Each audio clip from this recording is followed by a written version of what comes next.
Let's make a healthier banana bread.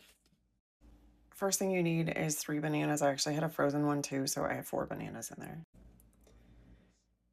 Then what you want to do is get your mixer to like mush the bananas up. Don't do this with a fork or by hand. Just smush them up with your mixer. It works just fine. We are about a minute after that, so let me show you what it looks like. So this is the bananas all mashed up. Now we're gonna add, you can either add 1.5 cups of almond flour or 1 cup of coconut flour. We're gonna use coconut flour. And you might be asking yourself, why would it be 1.5 cups of almond flour and only 1 cup of coconut flour? 1 cup of coconut flour because coconut flour is more dry. It needs more liquid. And so if you add 1.5 cups, you're gonna have a really dry banana bread and nobody likes that. So don't do it. Just only add 1 cup. I was using my 3rd cup measuring cup. And now we need 3 eggs. Now also, depending on like your like for sugar or not like for sugar, we're going for low sugar stuff, right? So we're not going to add anything to this in terms of sugar because it doesn't need it. If you feel like you have a super sweet tooth and you wanted to add 1/4 cup of coconut sugar, you can, but you're adding a ton of calories you don't need. After mixing the eggs and the coconut flour with the banana, this is where we stand. We're going to throw in some almond butter. We're just going to mix this together too.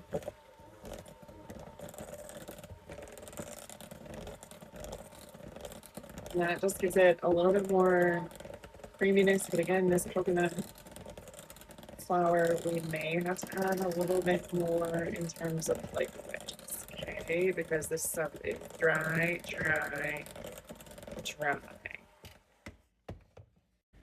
1 teaspoon of baking powder. That's going in. We're also going to get 1/4 cup of either arrowroot, potato starch, which will make it a resistant starch food, which is better for you, or tapioca. We're going to go with potato. Okay, we also want 1/2 teaspoon of baking soda. So we're throwing that in. And then we want 1/4 teaspoon of fine grained salt. We're going to put a little more than that. I'd go with 1/2 teaspoon. That's my best advice for you. That's what I would do. Now, because this is dry, then I'm just going to add about 2 ounces of almond milk. We're going to mix that in and see if we like the consistency.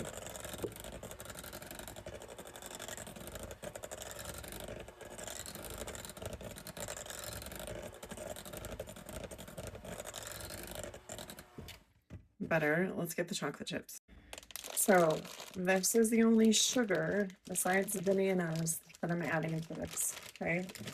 And we're gonna end up putting about 3/4 cup of chocolate chips in. So I'm gonna use my 1 cup measuring and not fill it all the way full. Good. We're just gonna mix this together.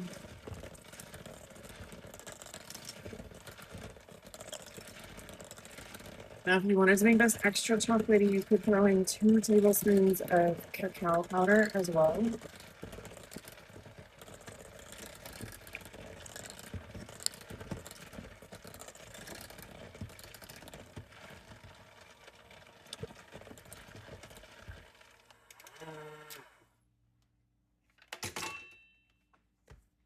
Let's show you what we're working with.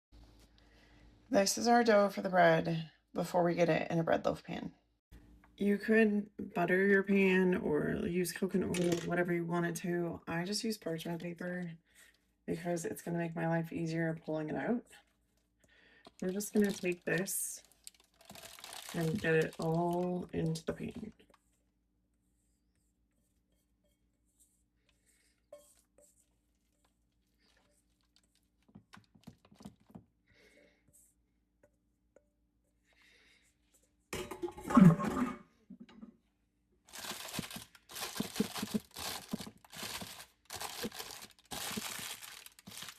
And then